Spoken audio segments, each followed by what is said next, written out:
윤석열 대통령이 또 외국에 나갑니다. 이렇게 많이 나가는데, 그랬을 때 나가는 건 좋은데, 나가서 그러면 뭐를 가져왔느냐를 따져봐야죠. 그래야 나가서 쓴 돈, 벌어온 돈, 벌어온 돈이 많으면 잘했다 박수 칠 거고, 그렇게 나가서 펑펑 쓰는데 못 벌어왔으면 그럼 혼나야죠. 전희영 교수님, 지금 이미 기록이에요. 나간 게 엄청나죠? 예, 뭐 평일 따져보면 한 달에 한 번 이상이고요. 언론 보도를 보니까 올해 12번, 뭐 말씀하신 대로 12번 이상이라고 나오고도 있는데, 문제는 뭐냐면 그러면 세금 가져다가 이렇게 해외 순방 나가는데 성과가 있었느냐는 점입니다. 일단 예산은 얼마가 들어갔느냐? 지금 추정되는 비용이 666억 원인데요. 언론 보도에 따라 조금 달라지는 이유는 프레스 센터를 이제 현재 가면 만들잖아요. 거기에 들어가는 비용이 포함되냐 안 포함되냐인데, 그 비용 88억 원까지 합하면 666억 원입니다. 문재인 대통령 때와 비교해 봤더니 약 2배 반을 썼다라는 통계가 나옵니다. 자, 중요한 것은 성과겠죠. 영업사원이라고 주장하는 윤석열 대통령, 무능했을까요? 유능했을까요? 결론은 윤석열 대통령은 무능한 영업사원이라고밖에 볼 수 없습니다. 에이펙 앞두고 언론사설 한번 보셨습니까? 한중 정상회담 이루어져서 뭔가 대단할 것처럼 됐고, 청와대에서도 온곳 홍보를 다 했습니다. 결론적으로 한중 정상회담 불발되는데요. 주목할 점은 중국의 시진핑이 미국과 일본과는 만나고 보란 듯이 한국은 빠뜨린 겁니다. 이외에도 다른 많은 국가하고 만났다고 하는데, 그렇다면 도대체 이것을 과연 외교적 성과라고 볼 수 있느냐 논란이 되고 있는 겁니다. 제가 또 하나 짚어볼까요? 최근 일본의 강요들이 야스쿠니 신사도 방문해서 논란이 되고 있습니다. 윤석열 대통령 일본을 7번 이상 방문했다고 하는데, 도대체 무슨 성과를 얻었습니까? 역사 문제 해결했습니까? 위안부 피해자들의 눈물을 닦아줬습니까? 아니면 오염수 방류와 관련해서 국내에서 주장하고 있는 여론을 전파했습니까? 이렇게 해외 나가서 사진 찍고 심지어 김건희 여사의 명품 쇼핑 논란까지 일어나고도 있는데, 성과는 제대로 못 내니까 해외 순방 가서 혈세만 쓰고 능력은 없고 무능한 영업사원이라고 말이 나오는 거라고 봅니다. 미국은 시진핑 주석과 4시간, 일본 기시다 총리는 1시간 정상회담을 했습니다. 우리나라 67초 회담이었다 이런 얘기도 있고 3분 회담이었다고 하는데, 3분 해봐야 양쪽으로 시간 나누고 통역사 시간 나누면 그냥 인사 나눈 거죠. 이런 게 어떻게 회담입니까? 레몬님 그런 걸 주셨는데요. 임세은 대변인, 문재인 대통령 때하고 이렇게 비교를 했더라고요. 윤건영 의원이. 그때 나라 하나 방문할 때 쓰는 비용이 한 15억 정도 됐는데, 지금은 한 번 나가서 쓰는데 25억이 든다는 거예요. 그러니까 뭐 문재인 대통령 시절에 코로나라는 좀 특이한 사항이 있어서 순방이 좀 많이 횟수가 좀 적었던 것도 맞습니다. 그리고 뭐 15억, 25억 비교를 했는데 뭐 제가 정확한 액수는 모르겠습니다만, 뭐 물가 상승률도 있고 뭐 환율 차이도 있기 때문에 뭐 비용이 올라갈 수는 있어요. 그런데 그 비용 문제가 아니라 도대체 그럼 왜 나가는가에 대한 근본적인 물음이 있는 거 아니겠습니까? 그러니까 외교 밖에 나가서 그러니까 교를 하라는 거 아니에요. 근데 도대체 윤석열 대통령 영업사원 1호시라면서요. 그런데 왜 맨날 다 뺏기고 옵니까? 지금 뭐 중국, 미국 뭐 이게 정상회담 안 했잖아요. 그러니까 예를 들어서 저희는요, 국민이 뭐라고 얘기하냐면 오히려 정상회담 안 해서 다행이라고 얘기를 합니다. 왜? 가면 뺏겨오니까. 그 뺏기는 외교를 하려고 그 지금 출석 외교하고 계시는 거잖아요. 그러니까 윤석열 대통령의 목표는 알겠어요. 윤석열 대통령이 본인이 기네스북에 오르겠다고 대통령실에서 이야기하잖아요. 최고로 정상회담 많이 한 기네스북 오르겠다 얘기하셨지만, 출석한다고 공부 잘하는 거 아닙니다. 가서 성과가 있어야 되는 거 아니겠어요? 나간다고 해결이 되냐고요. 그 국민께서 뭐라고 이야기하나, 대통령 1호기가 뜰 때마다 국민의 지지도는 떨어진다, 이렇게 이야기를 할 만큼 약간 이제는 윤석열 대통령의 외교가 조롱의 대상이 됐습니다. 그만큼 국민의 신뢰가 없다는 뜻이고요. 뭐 말씀하신 것처럼 김건희 여사 나가서 뭐 고가품, 사치품 뭐 쇼핑하면서 그런 것도 딱 걸리고 사치품 뭐 쇼핑을 당하시고 오시잖아요. 그래서 국민이 이제는 더 이상 나가서 우리 국익을 해치는 행위 당하지 말고 차라리 그냥 안 보이는 데서 있어라, 국내에 있어라라고 이야기를 하는 것이 바로 이런 이유입니다. 최수영 네. 컨설턴트 박근혜 정부 때 청와대에 계셨으니까 해외 순방도 많이 다니셨을 텐데 이거 한번 좀 물어봅시다. 지금 영국, 프랑스 가요. 그러다가 다음 달 초에 지금 네덜란드 갑니다. 영국하고 프랑스는 유럽에 있고 네. 네덜란드는 아프리카에 있습니까? 이웃나라 아닙니까? 네. 그러면 한 번씩 나갔다 왔다 하려면은 비행기 기름값만 해도 엄청날 겁니다. 이럴 때 동선 같은 것을 미리미리 이렇게 조정할 수 있는 거 아닙니까? 그래서 그러니까 저도 이번에 영국과 프랑스가 있고 그다음에 이제 12월에 네덜란드가 예정돼 있지 않습니까?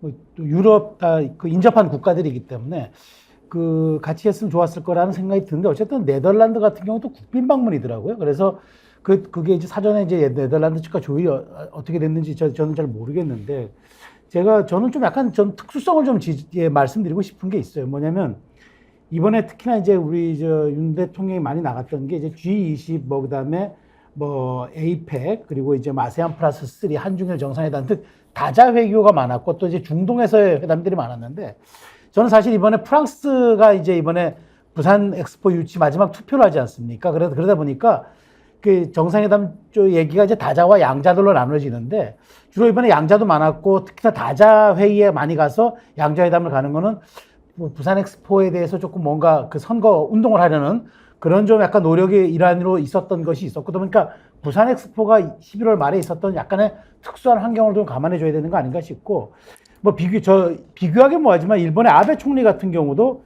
재임 8년 동안에 1년에 약 10번꼴로 나가서 8년 동안 81번, 81번의 그 해외 순방을 나갔더라고요. 그래서 저는 이게 이제 중요한 거는 그런 거잖아요. 성과를 내느냐 안 내느냐. 그러니까 많이 나가는 횟수가 중요한 게 아니라 나갔다 왔을 때 얼마큼 성과를 내느냐인데, 뭐 우리가 흔히 이제 난로의 기능에 빗대서 이러지 않습니까? 난로의 기능은 석탄을 아끼는 데 있는 게 아니라 석탄이 탈 때 최대한의 열기를 뿜어내는 것이 그게 난로의 역할이니까 나가서 많은 역할만 한다 그러면은 저는 뭐 크게 지적할 것은 아니라고 봅니다. 외교 순방에 대해서는. 다만 이제 이렇게 많이 공을 들였던 부산 엑스포 유치가 이제 29일 날 프랑스 파리에서 이제 결론이 나니까 여기에 대해서 저는 어떤 성과 부분에 대한 일정한 좀 평가를 받지 않을까, 뭐 저는 그렇게 생각합니다. 석탄 얘기하셨으니까요.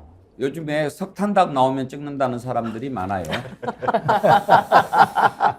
아베 일본 일본 총리는 그때 내세웠던 슬로건이 지구본을 내려다보는 네, 네. 외교 아니었습니까? 네, 그렇죠.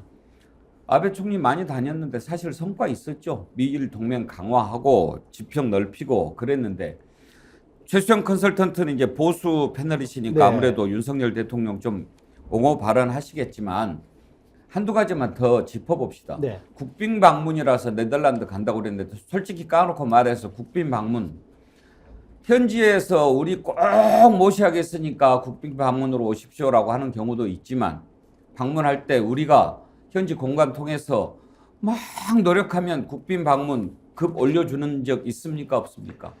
있다고 저는 들었는데요. 네덜란드는 제가 알기로는 지금 우리 수교 이래 처음으로 국빈 방문이라고 들었고, 그다음에 영국은 또 이번에 찰스 3세 국왕이 취임한 이후에 세계 최초로 어쨌든 지금 처음으로 초청한 국빈 방문이기 때문에 이 특수성은 저는 인정을 조금 해야 되지 않을까 싶은데, 다만 왜 네덜란드와 영국이 좀 같이 이렇게 유럽 국가인데 좀 이어서 갔으면 어땠을까라는 지적은 저는 그건 잘 모르겠습니다. 외교 그 라인에서 의전 분야에서 어떻게 조율하다가 그렇게 달이 바뀌었는지 모르겠으나 제가 보기에 약간 그 가운데 프랑스 그 부산 박람회 유치 총회가 아마 좀 변수가 되지 않았을까라는 생각이 듭니다. 하나만 또 물어봅시다. 정상 외교 예산 가운데 선물비라는 게 꼭 있어요. 있습니다. 선물비는 어디에 씁니까? 저는 그 뭐 정상회담 때 준비하는 걸로 아는데 원래 선물을 준비할 때도요. 그 해당 선물을 준비하기 위해서 그 해당 부처 사람들이 다 모여가지고 사전 조율도 합니다. 그래서 이제 우리나라의 정체성 같은 경우를 잘 보여줄 수 있는 선물을 선정을 하는데, 글쎄 선물비 같은 경우는 대통령실 운영비에 들어가 있습니다만 그게 비공개로 하는지 제가 잘 헷갈리는데, 어쨌든 그런 것도 공개를 요구하면 그 비용이 아마 공개될 텐데 저도 그건 정확히 잘 모르겠습니다. 선물비 공개했으면 좋겠어요. 검증을 좀 해야죠. 정일환 교수. 아마 역대 대통령 이렇게 외국 많이 나가는 경우도 기록이지만 갈 때마다 부인 데리고 가는 경우에도 아마 이런 경우 처음 본 것 같은데, 가면 일정이 차단이 돼요. 김건희 여사 일정은. 네. 그러면 어디 가는지 뭐 하는지 우리는 이제 대통령실이 화보급 사진만 제공하면 그거 아는데 명품 쇼핑하는 것도 우리 기자들이 알았나요? 당최 몰라요. 그 어떻게 그러면 돈을 쓰고 집행하고 선물은 누구 줬고 뭘 사서 줬는지 이제 공개를 해야 될 때 아닙니까? 맞는 얘기입니다. 그리고 이제 국회 운영위를 통해서든지 순방 예산에 대한 꼼꼼한 점검이 반드시 뒤따라야 됩니다. 앞서 여러 분 얘기했습니다만 영업사원 1호 얘기하는데 흥청망청 쓰는 영업사원이 있으면요 회사는 거덜나게 돼 있어요. 근데 지금 물론 회사 경영을 책임지고 있는 CEO라고 할 수 있는데 아니 오너가 도저히 이 회사 경영에는 관심이 없고 영업하겠다고 지금 다니고 있는 거 아니겠어요? 그것도 뭐 본인은 세계 기록 세우겠다고 아마 세계 기록 세울 것 같아요. 아베 총리 얘기했습니다만 지금 이런 기조로 간다면 지난 19개월 동안 16번의 순방이니까 뭐 1개월에 한 번씩 가는 거예요. 자, 기네스북 올라가는 것은 이게 창피한 기록이 될지 나중에 성과로 기록될지는 좀 더 두고 봐야 되겠습니다만 반드시 밝혀야 되는 게 두 가지입니다. 앞서 앵커께서도 강조하셨습니다만 우선 첫 번째는 이른바 이 제대로 된 전략을 세워서 지금 순방 외교를 하고 있느냐에 대한 외교적 성과에 대한 평가가 좀 면밀하게 이루어질 필요가 있다.